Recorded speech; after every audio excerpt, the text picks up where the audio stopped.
Good evening. I will call the Finance Committee meeting to order on May 16th at 6:30 p.m. We have three items this evening on the agenda, and I will read the first order, going in order. The first order is order number 22-100-8591, a proposed TIF agreement financing with Solomatics LLC. We did receive a letter in our packet that they have decided to withdraw from going any further with the TIF, so I will ask to entertain a motion on that. Mr. Chair, motion to accept and place on file the communication. I will second that. Motion has been made and seconded to accept and place on file order number 22-100-8591, a withdrawal. All in favor? It carries 3-0. Thank you. Moving on to the next one. No. 4. 1, 2, 3, 4. 4-0. Thank you. I was saying corrected. 4-0. I can leave. Moving on to the next order is order number 22-100-8583. Proposed amendment to the City Code Chapter 125, Section 6. Salary schedule to amend the salary of the sealer and weights and measures to include an hourly rate not to exceed $25 per hour. And this was submitted by the mayor, and I will read the letter that was submitted by the mayor in regards to this. Honorable President Ossing and councilors, enclosed for your review and approval is an amended salary order for the sealer of weights and measures. This part-time position earns $14.92 per hour, just over the minimum wage. Some of the responsibilities include verifying mechanical and electronic weighing devices found in supermarkets, bakeries, and eating establishments, retail fuel pumps, and taxi meters, to name just a few. In addition to this, this employee investigates complaints relative to questionable selling practices as well. Recently, we conducted a salary survey and found that our salary is far below the current market rate. Therefore, we are proposing to increase the hourly rate to $25 per hour. Please note that this increase is reflected in the proposed FY 2023 operating budget, which is under the Board of Health, line item Health and Licensing. With that, if Director Garside would like to just come up one moment. Thank you, Director.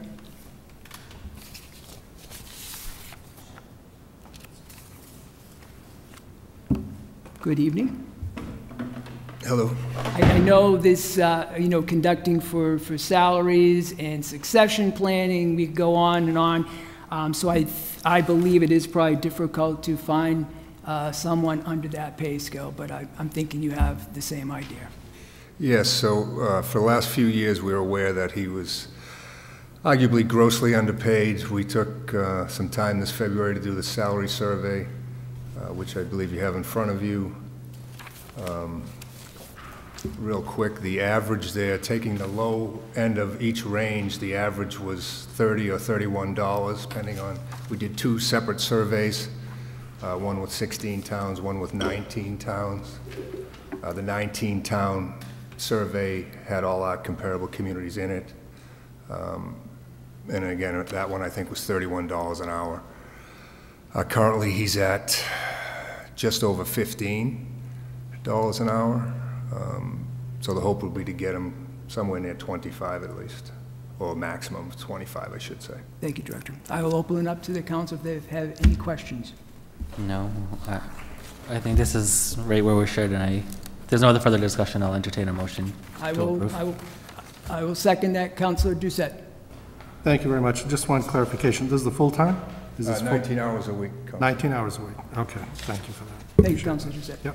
On a motion to approve order number 22-100-8583, proposed amendment to the City Code Chapter 125, Section 6, salary schedule to amend the salary of sealers and weights and measures to include the hourly rate not to exceed $25 per hour. All in favor? It carries 4-0. Thank you, Director. Thank you.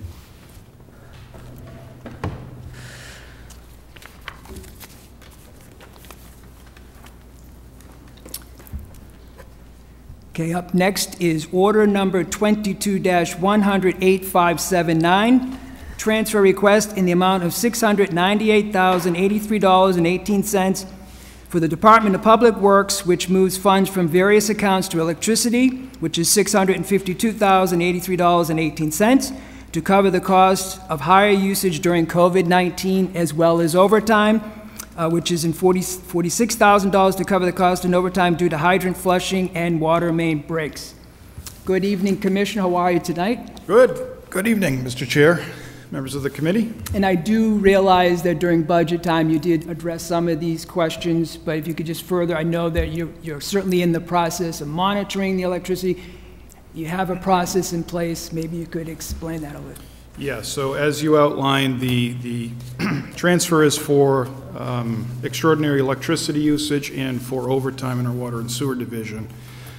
So with respect to electricity usage, and this is for both city and school buildings, it really comes in three parts. One is some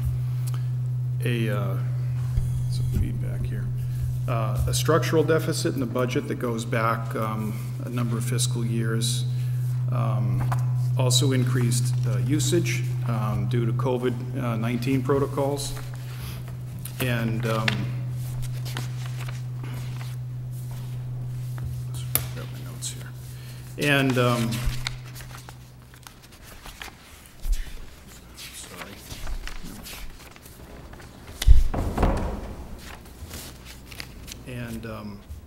And then also the National Grid billing error that we talked about as well. The error, okay. So this is sort of a confluence of events that all kind of came together when we did our mid-year review of all of our accounts, looking at all of our account items.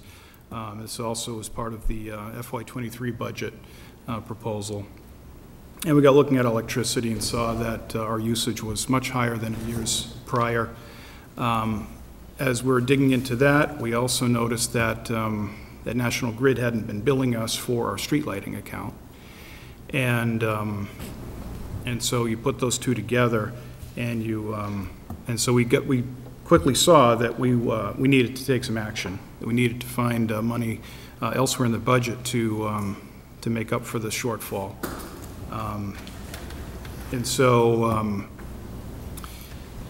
we've quantified that now. We've gone through the exercise, quantified it all. And that's what's before you tonight is a transfer here to make whole.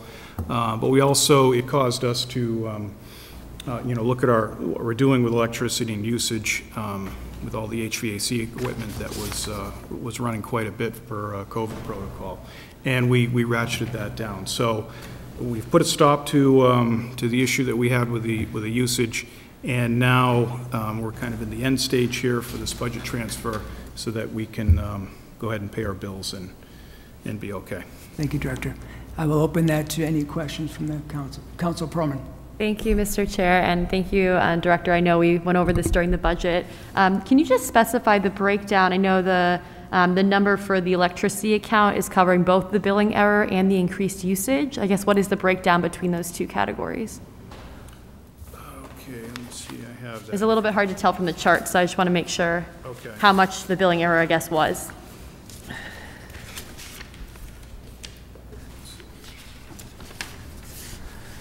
Apologize, I've got a bunch of papers here. Essentially, if you want to start with the structural imbalance, if you want to start there, that accounts for about $230,000. The National Grid billing error, that accounts for about $350,000. And the increased usage is about $470,000. Okay, and then just to clarify as well, what is, I guess, the time duration of the billing error? How was it for a whole year? So it goes back to FY21 to, I think that was about $140,000. And then into FY22 was another a little over $200,000. Okay, thank you. Councilor Dumas. Thank you, Mr. Chair. You were, a few questions. You said you were able to stop usage? Well, maybe I misspoke. We're still using electricity, obviously. Right. So we've made some alterations to the run times here for the HVAC equipment. So where would that be? I'm sorry? Where? Oh, that's city and school buildings. We looked at all City, of them. okay. Yeah. And was the schools every school, or was it a specific one school with the HVAC? So the biggest overrun, I'll say, that we had was at the high school. Okay. And part of the process that we went through, as prompted by COVID, is to look at all of our HVAC systems, identify the problems, fix the problems as best we could, but get the air circulating as well. And so in that process, we found, a half dozen or so units that weren't working, across the city. And then once we fired those up, because they're old, consumed a lot more electricity than we had ever planned for, because they weren't running for years and years. So you find them, you put them online, and HVAC system's working good, but there was not money in the budget to operate all of those units. Okay. And what was the billing error that the electric company had? So the billing error goes back to, at some point, couple dozen National Grid accounts were put together in what's called a summary bill. And I think the idea behind that was, instead of paying a couple dozen accounts separately, let's put them all into one bill and just pay one amount, and then National Grid will allocate the city's payment across all of those accounts. So in doing that, it wasn't easy for us to see that National Grid was actually applying the money properly, and that we were actually getting billed for accounts that we should have been billed for. So what we noticed was the city's streetlights, we didn't get bills. And this is after we've gone through the exercise here looking at the issues. It was mainly the city's streetlight account that we weren't seeing a bill for. So once we saw that, in working with National Grid, going back, discovered that it was quite a lot of money, which is a big part of this transfer, obviously. So what we did to avoid that going forward is we talked to National Grid and we said, let's dismantle the summary bill. It's going to be more administrative work on our end, but it'll be much easier for us to track the individual accounts rather than having them all summarized on one, and that we can then track that in our spreadsheet and see how that's going. And if there's any anomalies, we'll see it very quickly. Okay. So our new baseline for HVAC is now going to be higher moving forward because of all those units are now online, correct? That's correct, and Okay. that's why you saw in my FY23 budget proposal a higher amount for electricity. Okay. Thank you.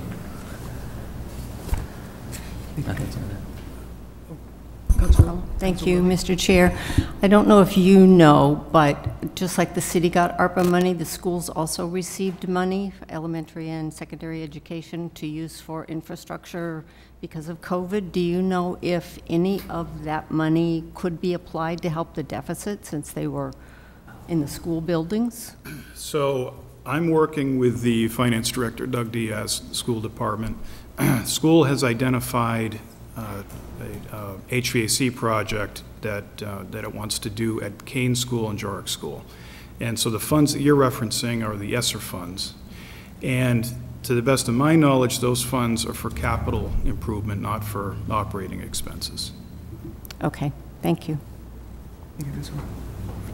Councilor Doucette. Thank you very much, Mr. Chair. So basically, the summary bill didn't save us anything in the long run, right? That summary bill In the long run, where we thought we were going to reduce our headaches, it actually increased it. increased the headaches. I hate it when that happens, but yeah, it's been known to happen. And for the, you said it's mostly the high school that was the larger source of energy consumption. Is there plans to address that and upgrade the old blowers to later technology? Is that, because you talked about Kane School and the other schools, so What about the high school?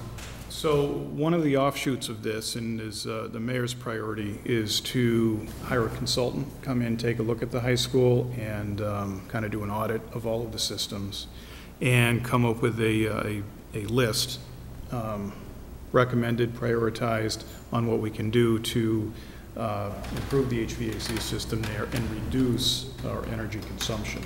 And so we've gone ahead and done that. So we've got a consultant on board that's ready to jump right in and get that done. Great. Okay. Thank you for that. Thank you, Councilor Doucette. Councilor Perman. Thank you. As a follow-up, I'm just wondering, I know the funding was discussed, but is there maybe a regular process of every so many years, so many HVAC gets replaced? Is that something that is financially feasible, moving as like a 5-year, 10-year plan, just knowing how many of these units are so old? That would be ideal, and in my capital plan this year, we had requested so 150,000 for HVAC improvements, sort of generic HVAC improvements, where there's a need, we have the capital money, we can make some investment, some repair, some replacement. And so I don't want to surprise anybody here, but you'll see in my capital requests going forward, each year is for some amount of money each and every year for HVAC improvements. Okay, no, that's helpful. I was just thinking how some other departments do that to keep things up to date, so that would make sense here as well. And then I guess one other question, is there a formal letter from National Grid signifying that there is a billing error that could be sent to the council just as a formal record for us? I know it wasn't in the packet, but I'm sure you all received that letter. So this is interesting. So National Grid, being the entity that it is, it's enormous. We have quantified the cost. We don't have an I'm sorry sort of letter from National Grid. I wish we did. We don't have it. But we have been in constant conversation with our community liaison with National Grid, and I'm 100% confident in the number. Going through the machinations of that company and trying to get these sorts of, letters and administrative information is difficult.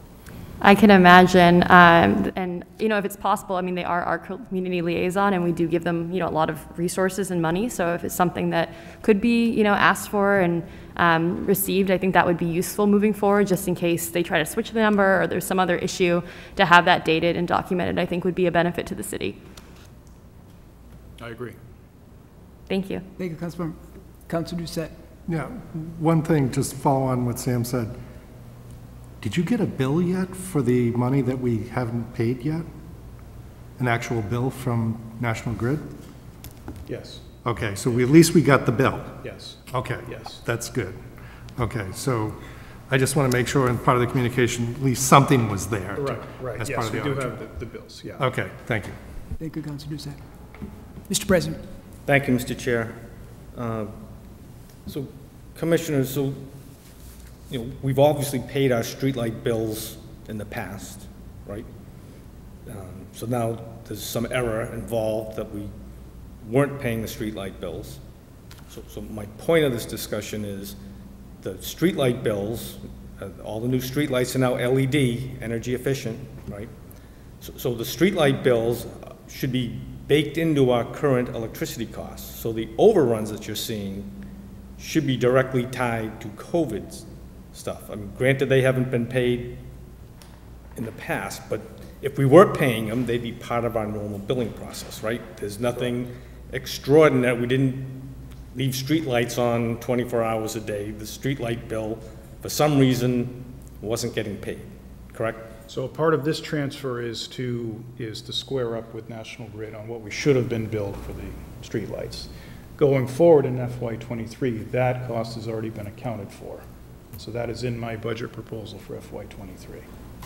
So why I mention this, I want to point out to the council. So this transfer, the $698,000, it's an internal transfer, which is fine. We're moving money around in accounts, but almost $250,000 of that is from salary items. And so I tell you this so that when I say I want to make an adjustment to the budget, the world doesn't come to an end. There are monies in the budget that aren't being spent that we're able to recover, all right? The world doesn't end. There's monies out there that we're not spending that, you know, we can cover a $700,000 deficit in electricity and not impact the taxpayer.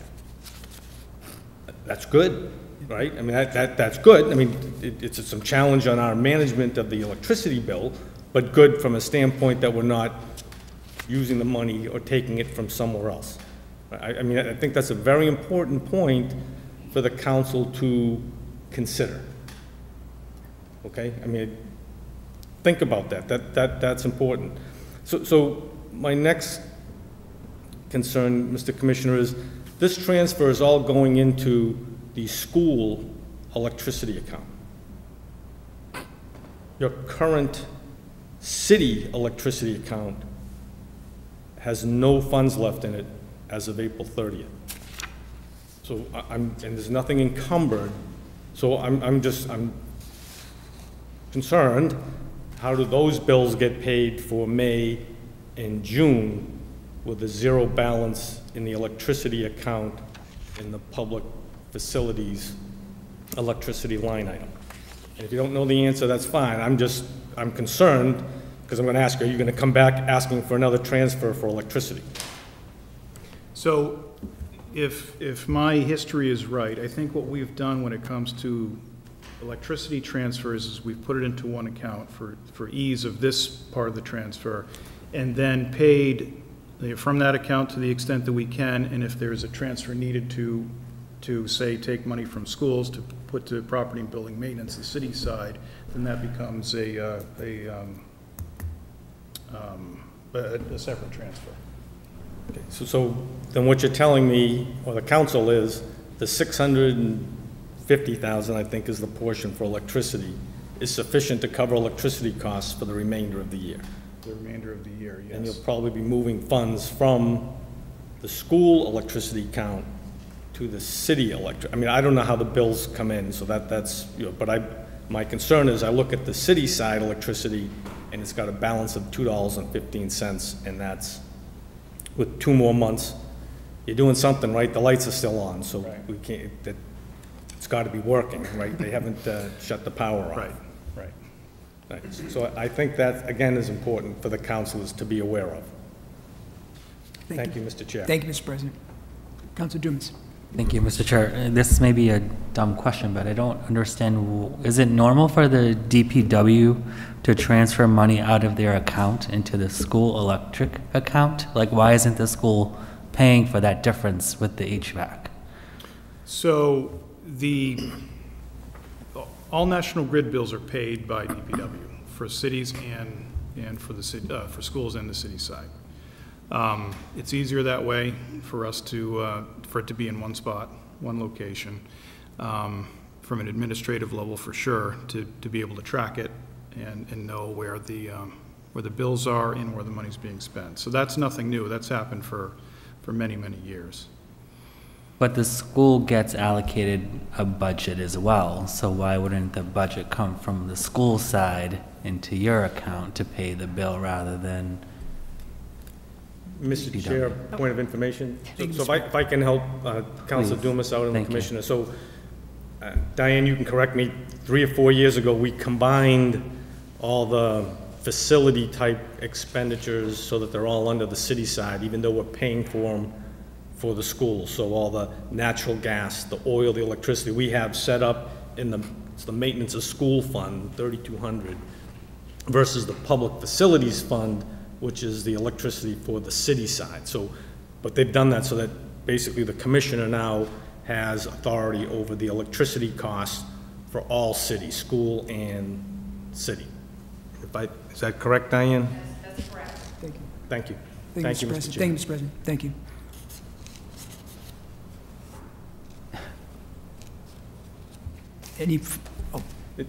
So if you guys are, if the committee's done. I was going to ask, I didn't know if anyone had any further questions. I'll wait. Thank you, Mr. President. I think that this is a point that I have made in the past a few times, but maybe not recently. If you look at the budget, I believe the original, let's see, make sure I got the right years. It's a misnomer when you look at the school line item in the budget and say, well, it's a lot of money, but on top of that money is the part that's in the city's budget that's really school support.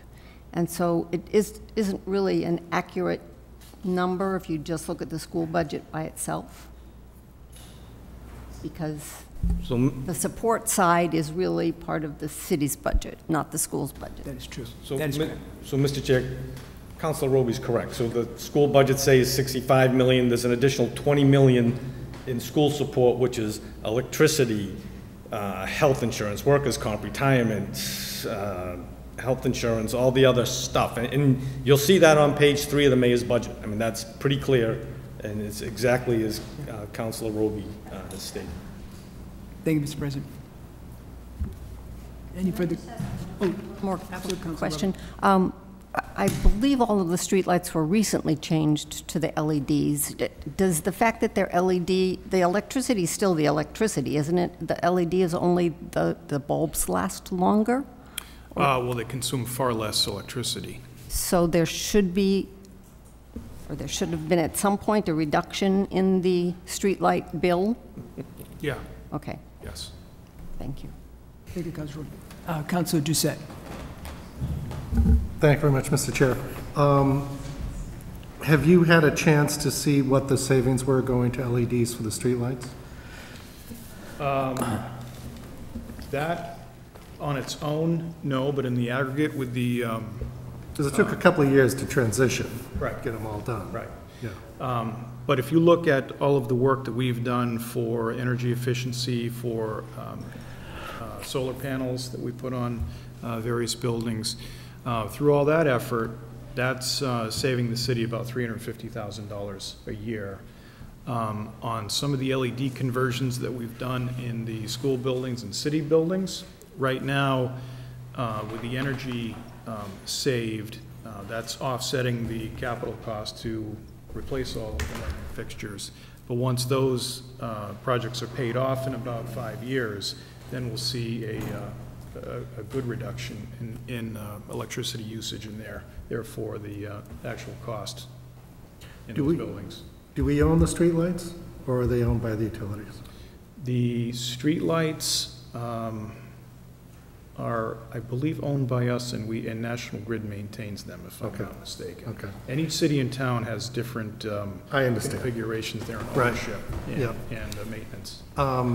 Because I'm just thinking, if we're being billed separately for streetlights, especially going forward, that means we could go back and see, you know, what's the usage before the upgrade to LED versus the, you know, what it is now. I'd be curious to see what sort of savings is, because usually it is a significant factor of savings, so.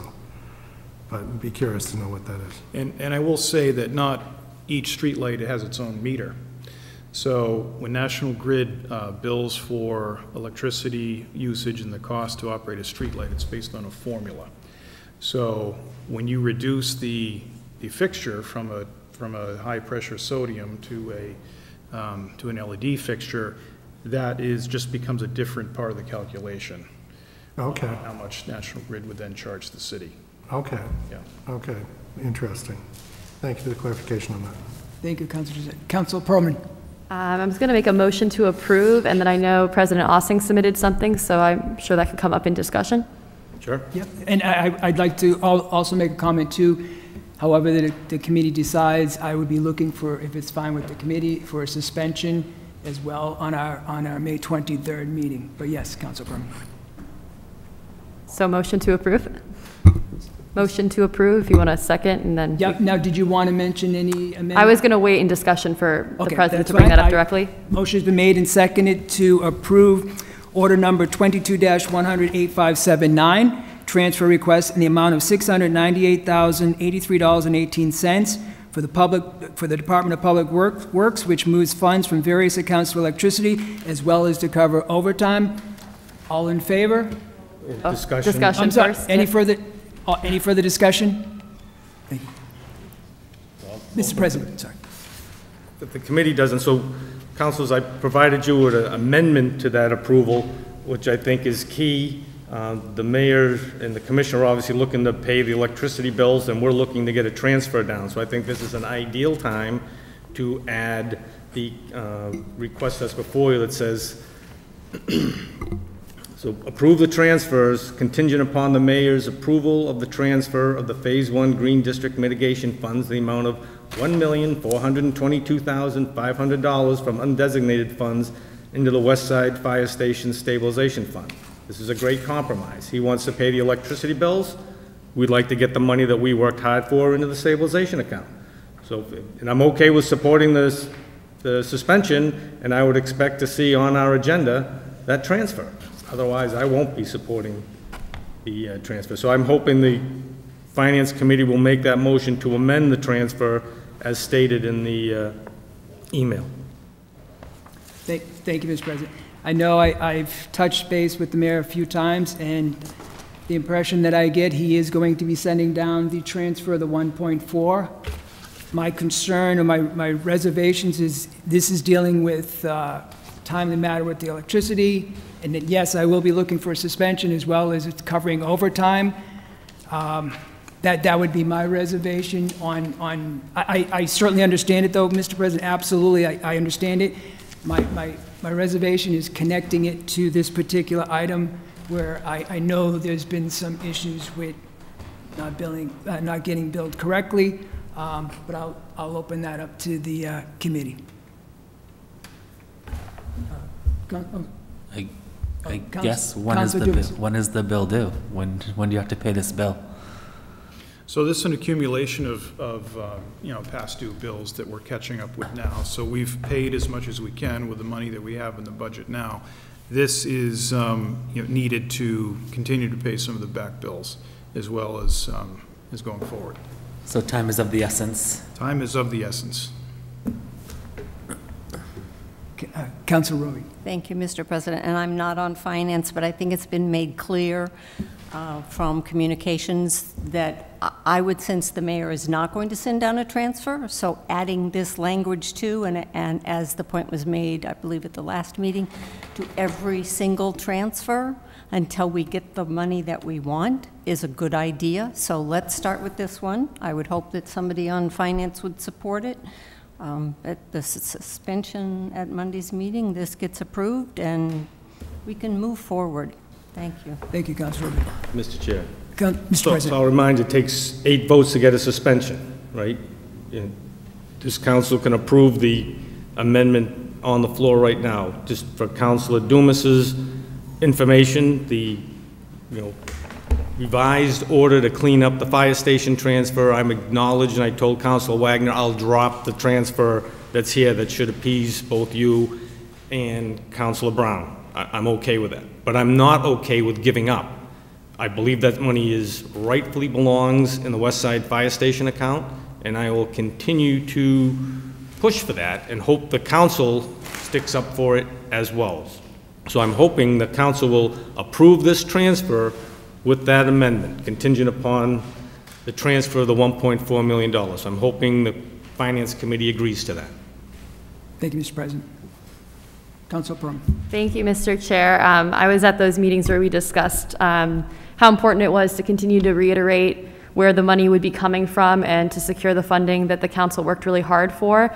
So I'm happy to amend my motion. I just wanted to, allow for that discussion. So if we want to approve as amended, I'm adding in the language contingent upon the mayor's approval of the transfer of the Phase 1 Green District Mitigation Funds in the amount of $1,422,500 from undesignated funds into the West Side Fire Station Stabilization Account.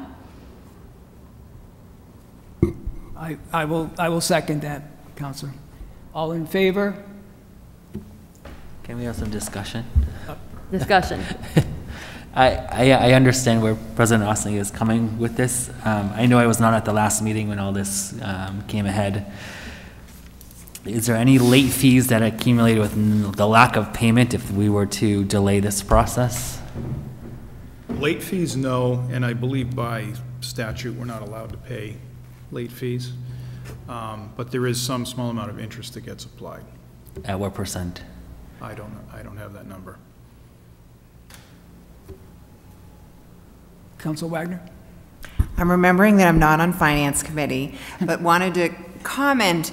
I get the feeling behind this, but I just would like to caution us. I get there's a conflict in how this fire station account and how we're moving forward in that, but I feel like that's a separate issue, and that I don't feel comfortable with holding everything that needs to be done in this city hostage because of this conflict with something that's unrelated. I feel like it's not respectful to somebody like in this position, Commissioner Dival, that'd be able to do his job properly, because we're in an argument about something else over here, and now he's going to have to pay the price. And that we're going to keep continuing this through all the departments in the city until this other conflict gets resolved. I feel like it sets a really bad tone.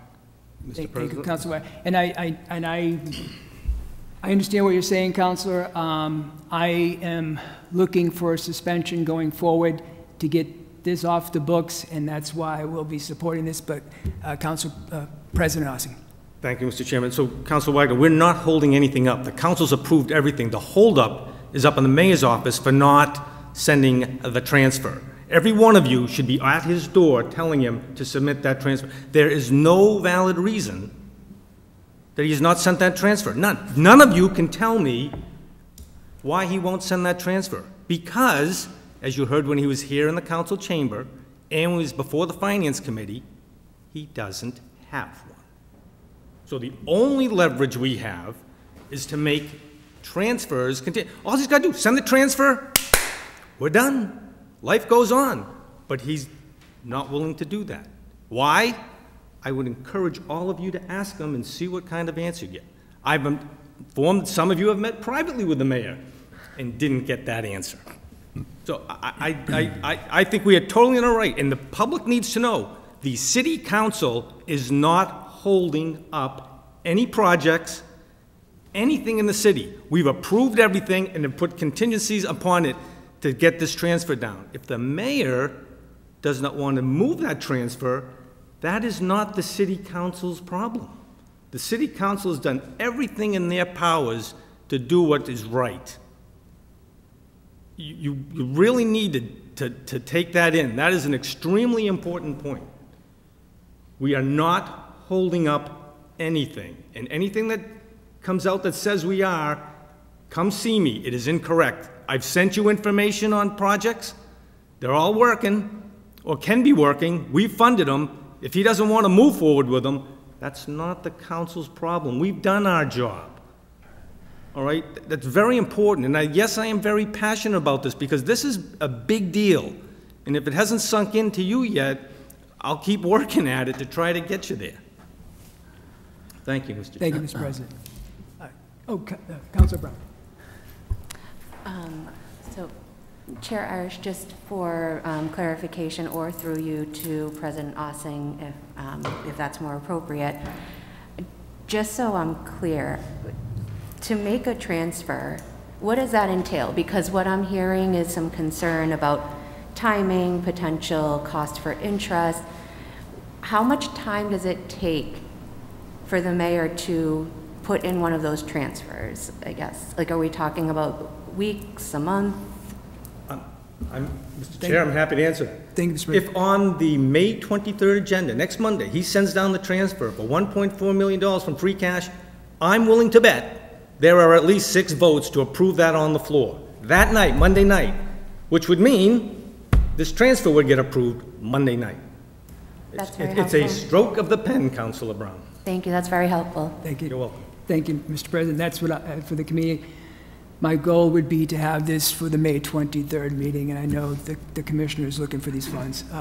Council. Thank you, Mr. Chair. Since I wasn't on at the last meeting, and I respect and appreciate your passion, President Ossing, I never liked the idea of putting the 1.4 amendment on every item. It should, me personally, I think it should be around 600 because we're already using the 800 for the land purchase. Just based upon the timeline and not having the West Side Fire Station account set up yet, the 800 was already being allocated, and we can agree and disagree with that. Having said that, 2 other councilors and I met with the mayor, and he said if that land purchase wasn't going forward, that 800,000 would be put back into the West Side Fire Station. He's already utilizing that. That's why I think it should not be 1.4, it should be around 600. I'm torn whether to support the 1.4 because I just don't think it should be enough when we're already using about 800 for the actual purchase of the land. And I think that's where all the councilors agree or disagree whether what that money should be used for, whether it should be for having 1 bay, 6 bays, the building, what stone we should use, or for the actual land. For me, I don't care how it's being used, whether it's for the land or for the building. I just want the fire station. So attach that 1.4 when we're already using the 800 for the purchase of the land. That's where I get the devil in the details. I'm torn with that. Unfortunately, I was not at the last meeting to speak my mind about that. I'm willing to support the 1.4, but moving forward, I don't think that I can unless it's 600. I'm going to meet with the mayor hopefully this week, and hopefully we can negotiate, and hopefully, I know I did watch the last meeting. President Ossing, I know that you do want to have some compromise, and I think if we compromise with the 600, I think everyone can come to the table and play the game. I just don't know if they can with the 1.4, and I think that's what's sad. It's over $800,000 for me, and we're stopping and putting an amendment on everything, because I don't know, after watching the meeting last Monday, I don't know what changed listening to what you want to negotiate on, because the mayor wasn't going to do it. So I don't get what has changed based upon the thought process, and I think that if we come down to the 600, I think there's some wiggle room for all parties, and I don't have clarification of that. I do know that the 800 will go back into the west side. I think Councilor Wagner and Brown was at that meeting, so they can testify to the fact that the 800 will go into that if the land was not purchased. And I'm just waiting for that 600, because that to me is what's in limbo, because he's never responded to me about that 600 and whether or not it's going to go into the west side fire station. Like I said, I will support that, and we'll see how it goes with the suspension on Monday. Thank you. Thank you, Councilor Dumas. Councilor Doucette. Thank you very much, Mr. Chair. Just one clarification, because, you know, it is getting to be towards the end of May, and the fiscal year ends in June. As far as these numbers go, you know, if we get to, assuming that this does not end happily, and we get to be at the end of the fiscal year, which is the end of next month, what happens to the transfers from undesignated fund after the end of one fiscal year and towards the beginning of the other fiscal year when it has these types of conditions tied into it? Well, with the free cash, it has to be recertified, I believe, with free cash July 1. Mr. President. Mr. Chair, you are correct. Free cash, so currently we have $11 million sitting in free cash. Okay? $11 million. All right, it's not at a, it's again the concept of why 1.4 that the council worked hard for can't be transferred. It just escapes me. I don't understand it. I don't. Not the 800, not the 600. There's $11 million in free cash. All right. End of year transfers are coming. You're going to hear the same speech from me again on the end of the year transfers. So if what happens? Well, the mayor's got a problem that he's not going to be able to make financial transactions. As long as 6 councilors are on board, it gets held up. If 6 councilors don't support it, then he gets his way. Thank you, Mr. Chair. Thank you, Mr. President. Councilor Roby? Thank you. And I guess I would also point out that part of the 11 million is money that was actually in last year's budget. I mean, in last year's money that came into the city, the 1.4 that we got from the Green District that we were not told we got, so it rolled over into free cash and is now sitting there. So it's not 600,000. It's the 1.4 that we worked hard in getting. We're going to get another 1.4 as soon as they do that building permit. And the mayor's decision to use part of that 11 million to buy the land is totally separate from the fact that we wanted to start building up funds to build a fire station. Regardless of where it goes, we need money to build. And so there's going to be a bond at some point, and we've got money that we can then immediately pay off that bond or decrease the cost of the bond. So I don't understand your confusion of, or your desire to turn the 1.4 into 600,000. They're totally separate. The land has to be bought. The mayor has a place that he wants to buy it from. But if that doesn't go through for whatever reason, there'll still have to be another land purchase somewhere. But the money to build it, part of it is starting to get built up by the fact that we have asked developers to put mitigation money in as we've approved their projects. That's the 1.4. And I want that money in the fund that the mayor has approved. Thank you, Councilor Dumas. Just, you can't build anything unless you buy the land. So like we're just running around in circles. So, I agree, and motion has been made and seconded with the amendment. Moving forward, all in favor? It carries 4-0. Thank you, committee. I'll entertain a motion. Motion to adjourn? Motion is made and seconded to adjourn. All in favor? It carries. We're adjourned at 7:16 p.m. Thank you, committee.